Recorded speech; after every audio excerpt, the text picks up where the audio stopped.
Hey guys, आज हम पढ़ रहे हैं हॉथॉर्न स्टडीज़। ठीक है। और ये एक और टॉपिक है मैनेजमेंट का। सही है। मैं रिसेंटली बहुत सारी मैनेजमेंट की वीडियोस अपलोड कर रही हूँ, लेकिन आप लोग टेंशन ना लें। आप लोगों की जितनी भी रिक्वेस्टेड वीडियोस हैं वो मैं जल्द ही अपलोड करूँगी। एक्चुअली ये चीज़ें मैं वैसे ही पढ़ रही हूँ तो मैं आप लोगों को बता देती हूँ, लेकिन उनके लिए मुझे एक्स्ट्रा टाइम देना पड़ेगा। और अभी मेरे पास ऑफिस भी है, यूनिवर्सिटी भी है, तो थोड़ा टाइम कम है और टाइम का काफ़ी इशू है। एनीवेज, हम हॉथॉर्न स्टडीज़ पढ़ते हैं। ठीक है। ये बिहेवियरल अप्रोच की पहली स्टडी है, लेकिन नॉट रियली एक जिसको आप बोलते हैं ना कि ये स्टडी, इस स्टडी से हमें इस फील्ड में ये पता चला। आप ये कह सकते हो कि इस फील्ड से बिहेवियरल अप्रोच स्टार्ट हुई। हमें ये पता चला कि लोगों का लोगों के साथ भी कनेक्शन है। लोग जो है आपस में जब खुश रहते हैं तब भी कुछ अलग से डिफरेंट होता है, प्रोडक्टिव होते हैं, एक्सेट्रा एक्सेट्रा। पहले के लोग ये चीज़ नहीं देखते थे। पहले के लोग कोऑर्डिनेशन, टीम, कम्युनिकेशन, इन चीज़ों के इतनी वैल्यू नहीं देते थे, इन चीज़ों को इतना देखते नहीं थे। वो बोलते थे ये काम है, करो। ठीक है।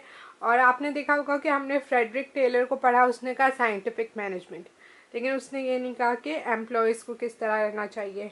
मैक्स वेबर ने तो आपको ब्यूरोक्रेसी दे दी कि आपके ऑर्गेनाइजेशन कैसे रूल्स होने चाहिए, किस तरह की होनी चाहिए। हेनरी फ्यूल ने भी यही किया।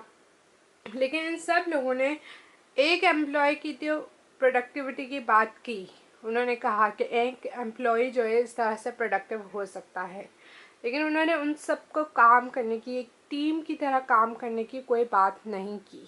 ठीक है। अब हॉथॉर्न स्टडीज़ में क्या हुआ था, मैं स्टार्ट करती हूँ बताना, तो आपको समझ आ जाएगा क्या मतलब था कि इसने एक्चुअली फील्ड को एक आइडिया दिया, एक रिसर्चर्स को बताया कि ये भी एक फील्ड है। किस तरह से हम अभी देखेंगे। ठीक है। Hawthorne studies. A series of studies conducted at the Western Electric Company works in Cicero, Illinois. I don't know. मैं इसके प्रोनाउंसिएशन में भी गलत बोल रही हूँ। It started in 1994। इन्होंने बहुत सारी, ठीक है, हम इसमें एक दो को पढ़ेंगे, मेरे ख्याल से नहीं, दो को भी नहीं, हम एक ही को पढ़ेंगे। ठीक है। लेकिन इन्होंने जो हॉथॉर्न स्टडी पूरा नाम दिया जाता है स्टडीज़, वो बहुत सारी थी। ठीक है। लेकिन जब हॉथॉर्न स्टडी स्पेसिफिकली कहा जाता है वो यूजुअली इसको कहा जाता है, मगर उसी टाइम पीरियड में और भी स्टडीज़ हुई थी। तो किसी को अगर जैसे डिटेल में जाना है तो वो एक अलग टॉपिक होगा। यहाँ पे हम बहुत ज़्यादा क्या कहते हैं, समरी, कंक्लूजन पढ़ेंगे। ठीक है। अब वो क्या करना चाहते थे इन स्टडीज़ में, वो ये देखना चाहते थे कि लाइटिंग का जो लेवल है वो, उसका इम्पैक्ट वर्कर्स, एम्प्लॉयज़ की प्रोडक्टिविटी पे क्या है। जैसे अभी आपको यहाँ रोशनी दिख रही है, ठीक है, अब मैं इसको डार्क कर दूँ तो क्या आप इतनी कंसंट्रेशन देंगे कि नहीं। तो ये हमारा क्या होगा, ये एक एक्सपेरिमेंट होगा। तो उन्होंने भी यही किया। उन्होंने क्या किया कि प्रोडक्टिविटी वर्कर्स की देखी, लेवल्स ऑफ लाइटिंग का इम्पैक्ट प्रोडक्टिविटी ऑफ वर्कर्स पे देखा। ठीक है, कि क्या वो बढ़ रही है, क्या वो कम हो रही है, किस लाइट में किस तरह का काम हो रहा है। उनका एम ये था, लेट्स स्टडी। तो उन्होंने कैसे स्टार्ट किया कि एक कंट्रोल ग्रुप किया, एक एक्सपेरिमेंटल ग्रुप किया। अब जब भी आप कोई एक्सपेरिमेंट कर रहे होते हो ना, ये एक्सपेरिमेंटल स्टडी थी, तो आप कहते हो देखो आपको हर रिजल्ट किसी चीज़ के साथ मैच करना है ना। जैसे मैं रेगुलरली पैनाडोल खाती हूँ, ठीक है, दो लोग हैं रेगुलरली पैनाडोल खाते हैं। आपने कहा पोन्स्टान बहुत बेहतर है, ठीक है, तो अब आपको कैसे पता चलेगा बेहतर है। अगर आप दोनों को पोन्स्टान खिला देंगे तो आपको पता चलेगा कि क्या ये पैराडोल से बेहतर है या नहीं।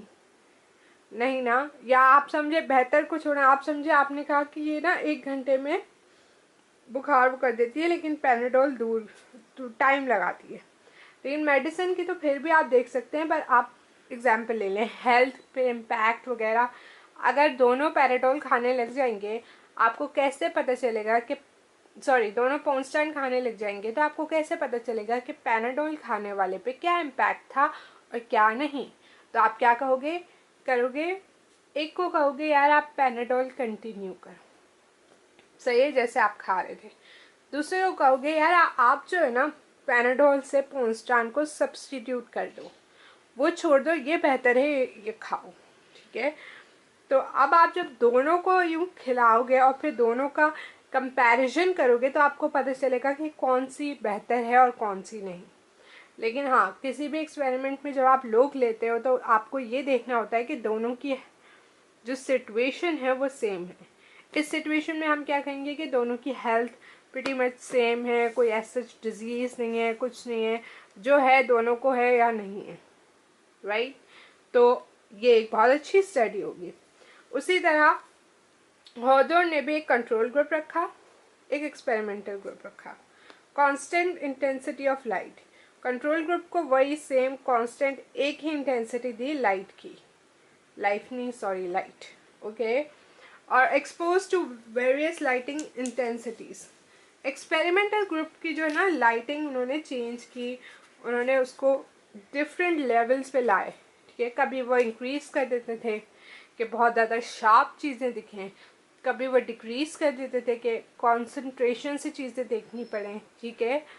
और इस तरह से उन्होंने दोनों ग्रुप को सेटल किया, ठीक है। अब एक्सपेक्टेशन क्या थी उनकी, हर किसी की क्या होगी जब आप सुनते हैं कि शार्प किया, डिम किया, तो हमें लगता है यार इससे क्या होगा कि शार्प वाली इंटेंसिटी की प्रोडक्टिविटी ज़्यादा होगी, ठीक है। Greater intensity of light gives greater output, but that was not the case in real life. जब वो एक्सपेरिमेंट हुआ तो उसके रिजल्ट जैसे एक्सपेक्टेड किया गया था वैसे नहीं थे। अब ये प्रॉब्लम आ गई, ऐसे क्यों नहीं थे, राइट। तो let's see. As level of light was increased in the experimental group, output for both groups increased, and as light's intensity was decreased, the output was increased for both groups.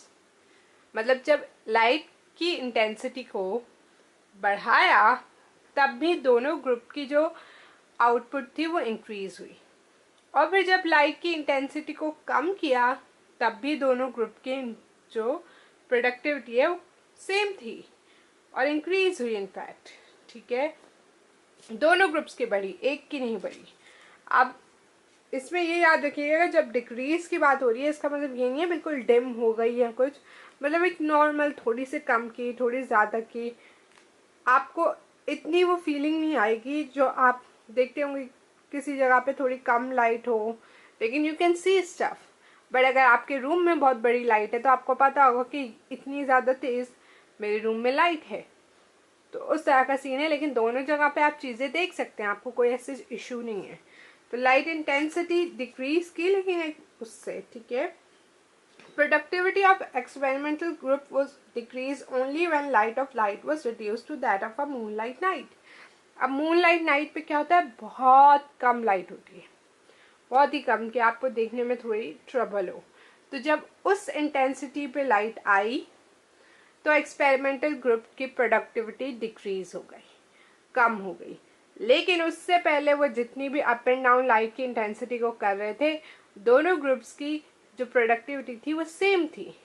अब आपको पता है कि ये light intensity का तो कोई impact नहीं था उस पर, था मगर अब नहीं थी तो मतलब वो काम नहीं कर पाए थे। लेकिन यहाँ पे कोई और चीज़ चल रही थी, किसी और चीज़ की वजह से ये सारा काम हो रहा था कि एक लाइट की इंटेंसिटी बढ़ने से दोनों ग्रुप का काम बढ़ रहा था, एक रूम की लाइट की इंटेंसिटी की कम होने से दोनों ग्रुप का काम बढ़ रहा था। ऐसा कैसे, दोनों पे कैसे इम्पैक्ट हो रहा था, लाइट तो एक जगह थी, तो ये इम्पैक्ट लाइट की वजह से नहीं था, ठीक है। Hence level of light wasn't related to productivity but it was something else। अब उन्हें पता था कि यार यहाँ पे कुछ और है, ठीक है। समझ गए ना आप कि दो लोगों को ग्रुप में किया, समझे, एक को एक रूम में बिठाया, दूसरे को दूसरे रूम में, वर्कर्स को काम करने को कहा। इस ग्रुप की लाइट की इंटेंसिटी कम और बढ़ा रहे थे वो बार बार, सही है। तो उन्होंने नोट ये किया कि जब वो इसकी बढ़ाते हैं तब भी दोनों ग्रुप्स की प्रोडक्टिविटी बढ़ती है, जब वो इसकी लाइट इंटेंसिटी कम करते हैं तब भी दोनों ग्रुप की प्रोडक्टिविटी इंक्रीज हो रही है। लेकिन हाँ, इस ग्रुप की प्रोडक्टिविटी सिर्फ इस ग्रुप की, यानी तब इस पे कोई इम्पैक्ट नहीं था, तब कम हुई जब लाइट इंटेंसिटी एक मून लाइट के मतलब बहुत कम हो गई थी कि आपको देखने में इशू हो। ऑब्वियसली जब वो देख नहीं पा रहे, वो सही काम नहीं कर पा रहे, तो उनकी प्रोडक्टिविटी डिक्रीज होगी। I am sorry. एनीवेज, अब उन्हें ये फाइंड करना था कि समथिंग एल्स क्या है, ऐसी क्या चीज़ है जिसकी वजह से इंटेंसिटी लाइट की अप एंड डाउन होने की भी वजह से, मतलब होने के बावजूद दोनों ग्रुप की प्रोडक्टिविटी बढ़ रही थी। अब हम देखेंगे कि वो समथिंग एल्स क्या था। Western Electric engineer and Harvard professor Elton Mayo, along with his associates, started their study for something else. अब वेस्टर्न इलेक्ट्रिक के इंजीनियर्स ने जब देखा कि यार ये लाइट इंटेंसिटी से तो कुछ नहीं हुआ, यहाँ पे कुछ और है, उन्होंने हार्वर्ड प्रोफेसर एल्टन मायो को बुलाया। वो अपने एसोसिएट्स के साथ आया और उन्होंने स्टडीज़ की कि ये समथिंग एल्स जो लोगों को इम्पैक्ट कर रहा था वो ढूंढें कि ये क्या है। ठीक है, तो उनका कंक्लूजन ये था कि सोशल नॉर्म्स और group standards were the key determinants of individual behaviour. क्या मतलब कि सोशल नॉर्म्स यानी आपके जो रूल्स एंड रेगुलेशन, वैल्यूज, इस तरह की चीज़ें हैं वो, और ग्रुप के स्टैंडर्ड्स जो हैं वो इंडिविजुअल बिहेवियर को काफ़ी ज़्यादा डिटरमाइन करते हैं, इम्पैक्ट करते हैं। वो पता करते हैं कि आपके ग्रुप जो है किस तरह से बिहेव करेगा। ठीक है, तो दैट वाज इट। अब इसमें इन्होंने काफ़ी स्टडीज़ वगैरह की, उसके बाद उन्हें पता चला, उन्होंने may be most probably lights की जो इंटेंसिटी थी उसको रिड्यूस किया, उन्होंने काम के इन्वायरमेंट को चेंज किया, फिर उन्होंने लोगों के बिटवीन कम्युनिकेशन देखा, फिर उन्होंने नोटिस किया कि इस कम्युनिकेशन से एक्चुअली चीज़ें बढ़ रही हैं, कम हो रही हैं, उनकी प्रोडक्टिविटी पे इम्पैक्ट आ रहा है। तो उसके बाद उन्होंने ये कंक्लूजन निकाला। ठीक है, तो इसलिए कहा जाता है कि हॉथॉर्न स्टडीज़ की में भी एकेडमिकली आप देखो तो वो एक फेल्ड एक्सपेरिमेंट था। उन्होंने कहा लाइट इंटेंसिटी काम करती है प्रोडक्टिविटी पे, पर वो नहीं करती। राइट, हमने देखा कि उस पर तो किसी और चीज़ का इम्पैक्ट था। पर हॉथॉर्न स्टडीज़ ने स्टिमुलेट किया यानी जनरेट किया an interest in human behaviour in organisations. जब उन्हें ये पता चला तो उन प्रोफेसर्स ने और इसको पढ़ने की कोशिश की। वो जानना चाहते थे कि ह्यूमन बिहेवियर का क्या क्या इम्पैक्ट है ऑर्गेनाइजेशंस में, और वहाँ से बिहेवियरल अप्रोच, वहाँ से एम्प्लॉयज़ का ख्याल करना, वहाँ से वो सब चीज़ें जो अब हम करते हैं कि एम्प्लॉयज़ को कुछ कहा ना जाए, एम्प्लॉयज़ को फ्रीडम दी जाए, एम्प्लॉयज़ को अपना अपना बॉस बनाया जाए, उनको फ्रीडम इतनी तो एटलीस्ट दी जाए कि वो पता कर सकें कि उनको किस तरह का काम करना है, उनको किस तरह का नहीं करना, एंड सो ऑन। ये सब स्टिमुलेट जनरेट कहाँ से हुआ था? हॉथॉर्न स्टडीज़ से। अब अगर एग्जाम्स हो या किसी भी चीज़ में आता है हॉथॉर्न स्टडीज़, तो all you have to do is write this and maybe this. ठीक है, मतलब आप उसमें एक आइडिया लिख दो कि एक्सपेरिमेंट क्या था, सही है, क्यों था कि ग्रेटर इंटेंसिटी ऑफ लाइट होगी तो प्रोडक्टिविटी बढ़ेगी, और क्या हुआ, ऐसा नहीं हुआ, they found out there was something else because light of intensity, fluctuation in light of intensity was actually bringing productivity in both the groups unless the light intensity was equal to the moonlight. सही है, light at the moon night. Okay, so that's it. I hope आपको ये समझ आया हो। अगर आया तो subscribe, like, comment and share. Bye guys.